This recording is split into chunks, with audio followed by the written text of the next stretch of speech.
Hello there. So happy Chinese New Year, the Spring Festival, Chunjie Kuai Le. So I guess I started making this channel. It seems like it has been maybe a little more than a year now. And I feel like a lot of people have said they watched the channel and it helped them to get better, or at least while they were getting better, they watched me. um, I don't want to take too much credit because I think a lot of this is just about understanding the process and understanding that even though it seems incredibly difficult when you first get tinnitus, almost something like you'll never be able to, come back from, that you actually do. You do come back from it, and you come back from it just fine. But it can be quite a period of just going through stuff before you finally get to a point where you say, I actually think I'm doing okay now. So I guess it's sort of my job to try my best to help you to do that, to get to a place where you feel pretty good about where you're at. And, worth mentioning is I had tinnitus. I still have it. And it was so bad that I couldn't sleep. I literally would go, weeks where I'd get 2 hours a night, 3 hours a night, 0 hours. And it was really difficult for me. And then all through the day, I was all buggy-eyed and just full of anxiety. And, I struggled to get a hold of myself and get back to a good place. So right now I've got all this sound turned off and I feel pretty peaceful. I definitely have this constant shh sound, but it doesn't impact me. I can hear myself talking. I can somewhat, in a sense, know that everything is quiet despite my having the sound here. And it's kind of like a quiet. It's just not the same as before, but I'm okay with it, and I'm here to help you be okay with it.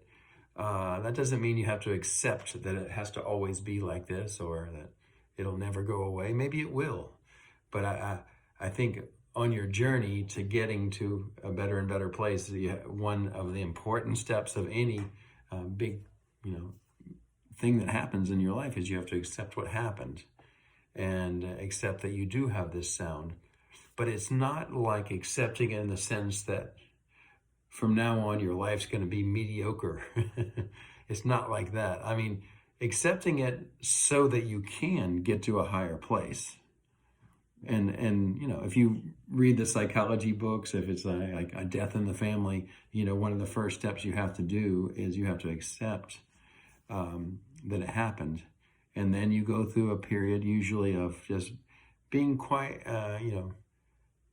even before that, you go through a period of just being really upset and really not feeling good. And why does this sound here? Make it go away. The same thing you might say is, why did my loved one die? Bring him back. And you can't, right? So, but then you sort of get over the hump and you say, oh, okay, this has happened. And what am I going to do now? And a lot of what you have to do is learn to get your mind on other things. And as you accept it, you're able to do that easier. You're able to say, okay, well, I've got this sound, but here I am right now. I've got my Chinese notebook. I've been writing Chinese today. And I'm going to sit here and write, and I can focus on what I'm writing. And I'm actually thinking so much about what I'm writing that the tinnitus is just not in my mind. I've got the sound, but I don't notice it. And that's the part that I really felt like when I was in dire straits, that I would never be able to be like that ever again. I thought it would be impossible. But that's basically what I've done, is I've gotten to a point where I can focus on what I'm doing. And even though I have the sound, and I'm not thinking about the sound. And more so, if I do notice the sound, which I like, especially in a quiet room like this, I often notice it, but my reaction to it is very peaceful. I accept I've got this sound, and it doesn't do anything. It doesn't hurt me.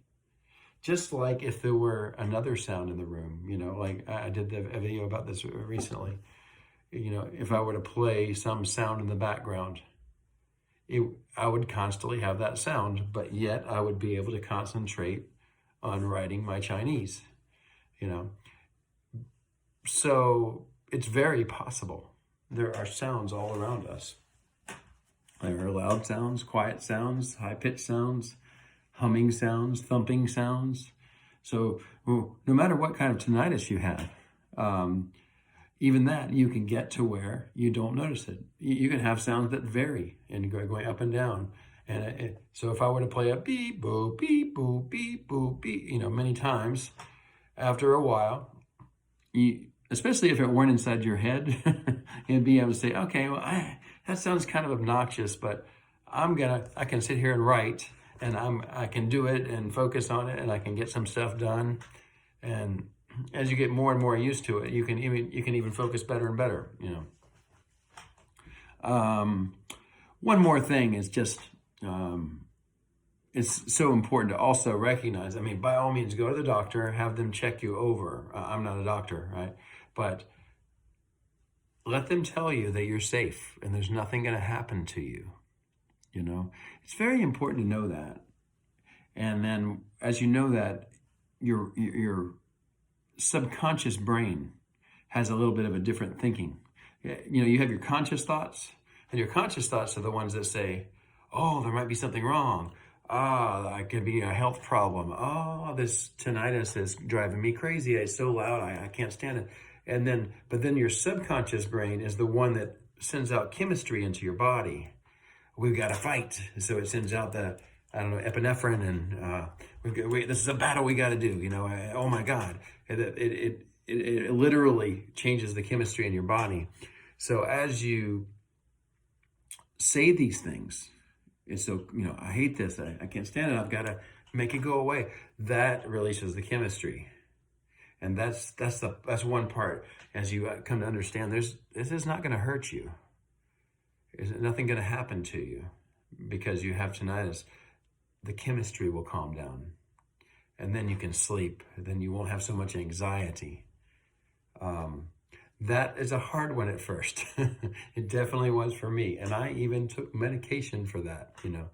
And fortunately, today you may see me as so calm and relaxed, and think, oh, he's definitely taking medication. No, I'm actually not taking any medication. The only thing I am taking is I take magnesium about an hour before bedtime every night, and I take vitamin D, which I have read, long term, if you get low on vitamin D, it takes a while to build back up. But get your vitamin D checked, because even if it's just a little low, it can make your anxiety way worse. So making sure you have good vitamin D levels, and you can, I'm not a doctor again, but you can take 2,000, 5,000 IU per day, no problem. And it might actually help you if you just do that over a few months. Research it for yourself. But vitamin D is very safe. You can take a good amount. It can help you with your anxiety. Same thing with magnesium. Do your research, but I take, I don't know, is it 2 milligrams? It's like about like 2 teaspoons, something like that. But I take that every night as a powder, and I put it in the drink.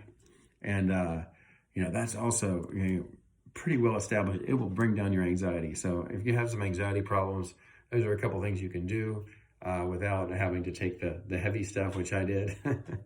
And anyways, I just trying to do my job here. I've got this channel. I know I got some followers here, and hoping that I can help you to have a good new year. And today is a new year starting. If you follow the over, it's not just China, but it's also, I believe, Korea, and I know for sure Vietnam, they call it Tet, or Tut.